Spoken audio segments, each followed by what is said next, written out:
Bab 017. Aku benci kamu. Dasar laki-laki brengsek. Cahya membatin. Hatinya sakit, tubuhnya sakit, segalanya menyakitkan, dan Cahya benar-benar ingin pergi dari hidup Rahmat.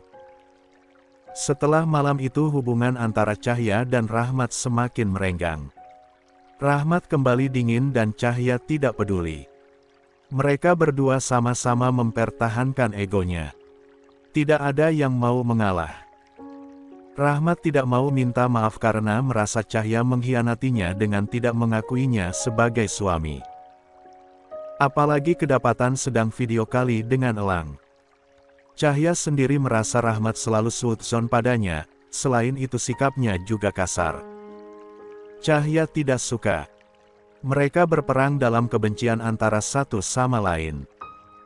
Keluarga yang Cahya impikan hancur di tangan Rahmat dan ia rasanya muak. Karena sejatinya pun ia selalu muak. XX. Pagi ini, seperti biasa Cahya bersiap-siap untuk berangkat kuliah.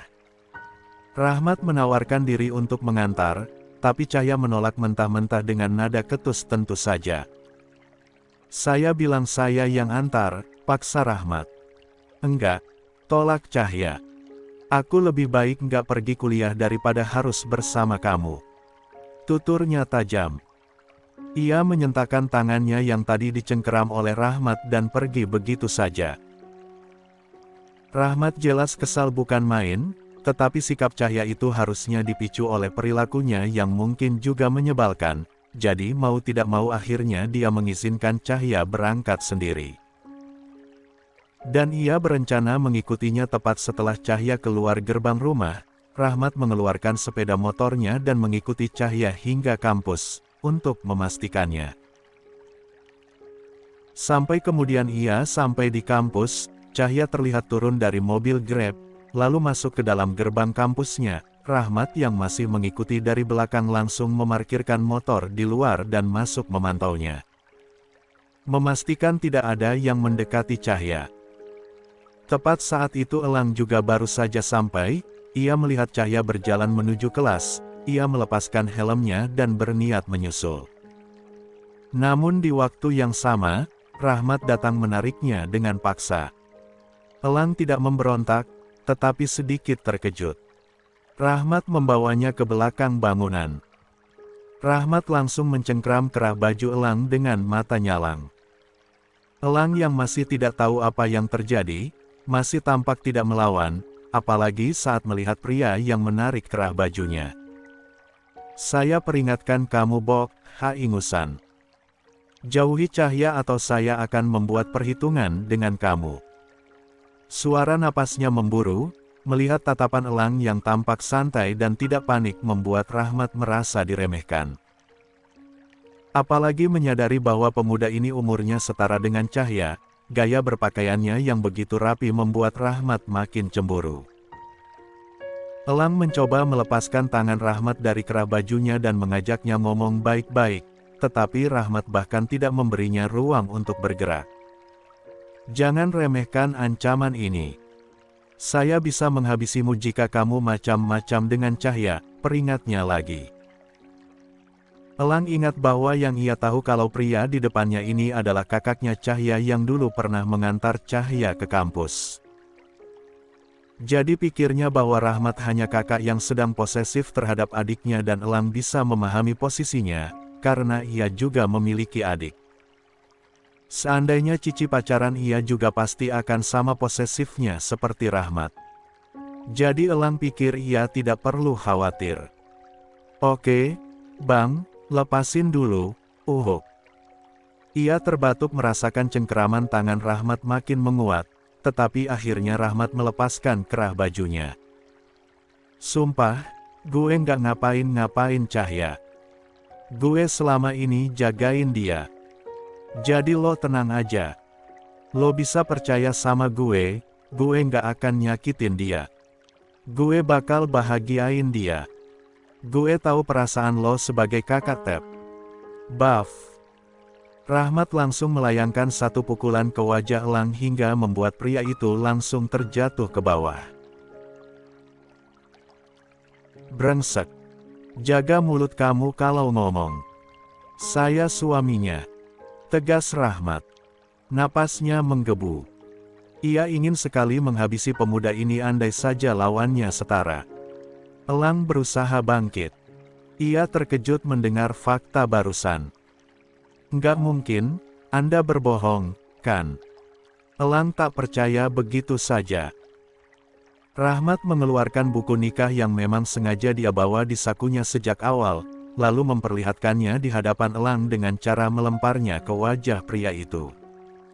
Elang refleks menangkapnya. Ia kaget. Rahmat kembali mengambilnya dengan kasar setelah Elang melihatnya sebentar, lalu memasukkan buku nikah itu lagi. Saya ingatkan sekali lagi. Jauhi istri saya. Rahmat memperingatkan Elang untuk terakhir kalinya untuk menjauhi Cahya. Setelah itu ia pergi begitu saja. Meninggalkan Elang yang masih syok dengan informasi barusan. Ia memegangi sudut bibirnya yang terasa perih, lalu merasakan darah yang amis mengalir di sana. Elang mengusapnya pelan lalu pergi. 1 jam istirahat tiba. Seperti biasa, Cahya bersama dengan Cici pergi ke kantin untuk makan siang. Mereka mengambil mata kuliah yang sama dan kebetulan berada di kelas yang sama, jadi dosen mereka pun sama yang membuat mereka kemana-mana selalu bareng. Cahya, kenapa nomor kamu nggak aktif? Aku telponin dari pagi nggak pernah nyambung. Cahya tersenyum getir. Iya, HP-nya rusak. Nyemplung di kamar mandi. Itu jawaban kebohongan.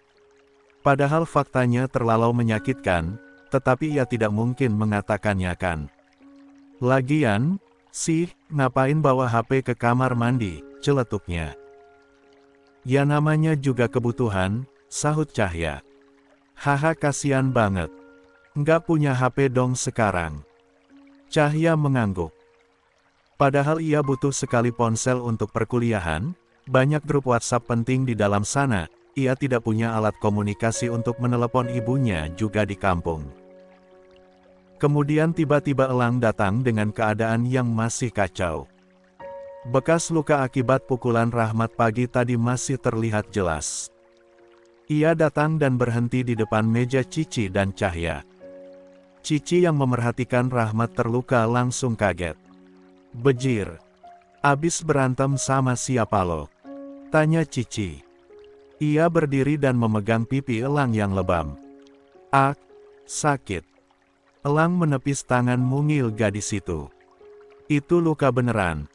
Abis ditonjok siapa? Cici kepo, tidak biasanya Elang terluka.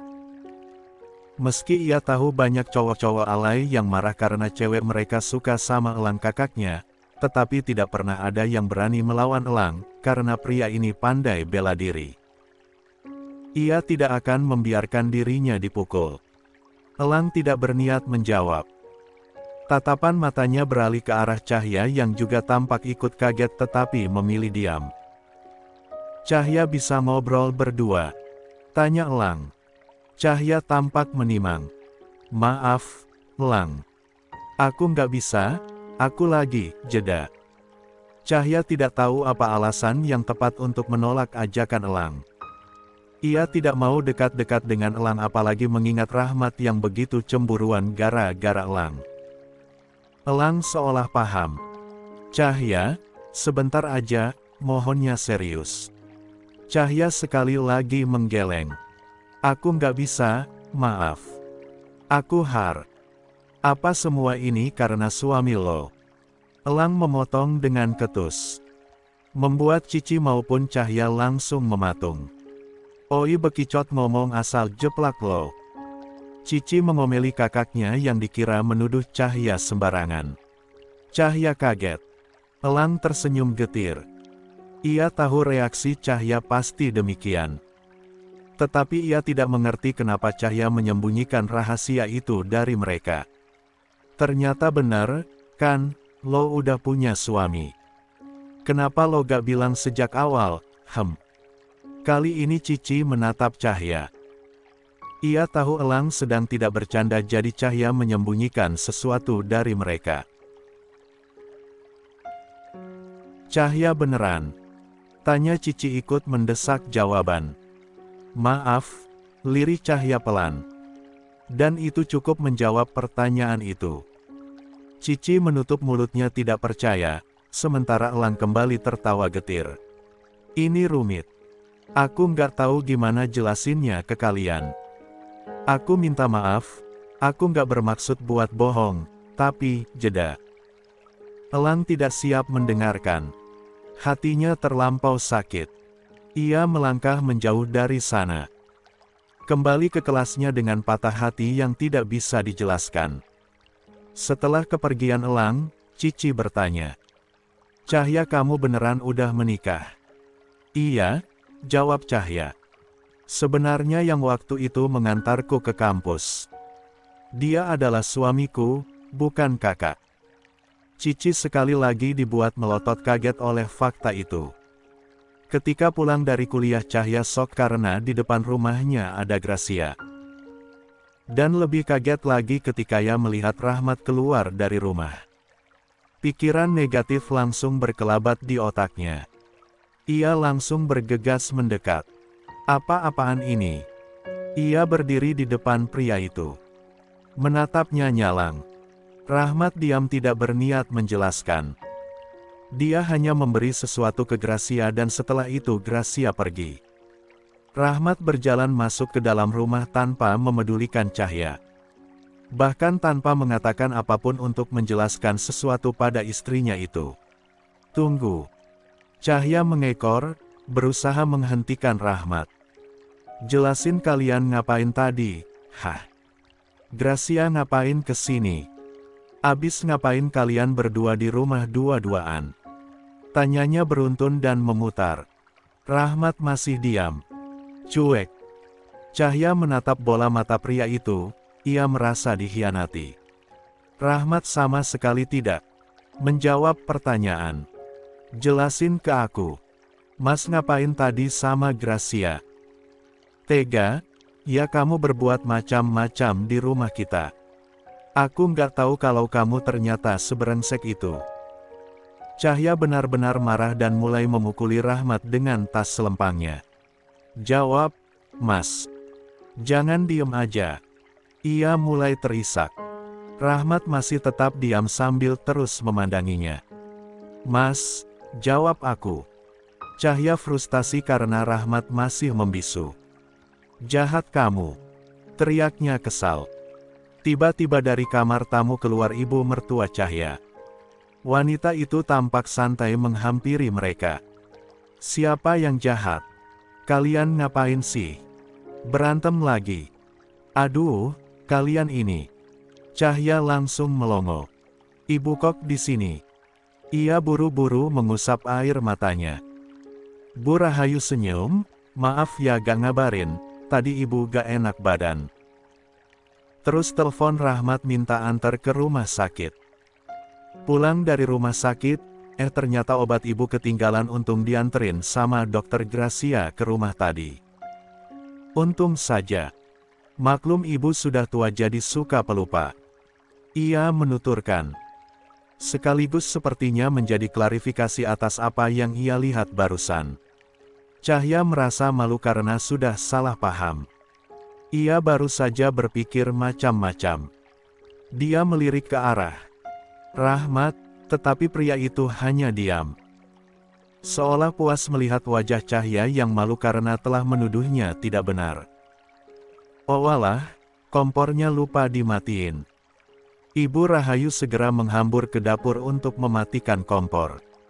Ia ingat tadi sedang memasak air. Rahmat menatap ke arah Cahya dengan tajam.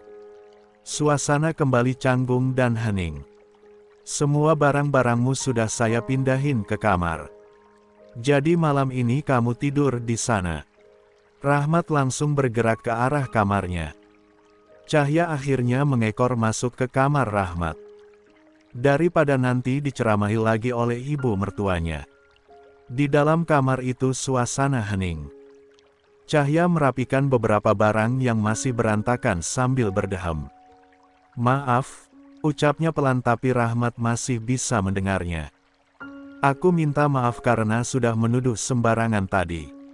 Ucapan itu tulus. Hanya itu jawaban Rahmat. Ikut merapikan bajunya agar Cahya bisa menaruh sisa baju yang belum ia kemas tadi di sana. Aku sudah bilang sama Cici dan Elang kalau aku sudah menikah sama kamu. Kamu nggak perlu khawatir lagi. Dia pasti jauhin aku. Lanjut Cahya. Rahmat masih diam. Tidak berniat menyahut. Cahya mengangkat wajah lalu mendengkus kasar. Oh, ya, Mas, apa boleh uang di ATM aku pakai buat beli HP baru? Soalnya itu buat update tugas kuliah dan juga komunikasi sama ibu di kampung. Ia mengucapkannya ragu-ragu takut Rahmat marah. Rahmat kemudian berhenti dan balik badan. Ia mendekat ke arah Cahya, menatap bola matanya. Tapi itu nggak gratis. Cahya melepas pakaian yang baru saja ia lipat dan membalas tatapan Rahmat. Maksud Mas. Ada syaratnya 27. Rahmat mengangguk. Apa syaratnya? Kamu. Jawab Rahmat sambil menarik Cahya ke arah kasur. Mas. Mau apa? Cahya ketakutan saat Rahmat menarik lengannya dan membawa dia ke kasur. Kejadian sebelumnya masih teringat jelas di benak Cahya, bagaimana kasarnya Rahmat dan dia masih trauma dengan hal itu. Dia tidak mau hal yang sama terulang lagi. Rahmat mendorong tubuh Cahya sampai jatuh ke ranjang. Wajah Cahya memucat.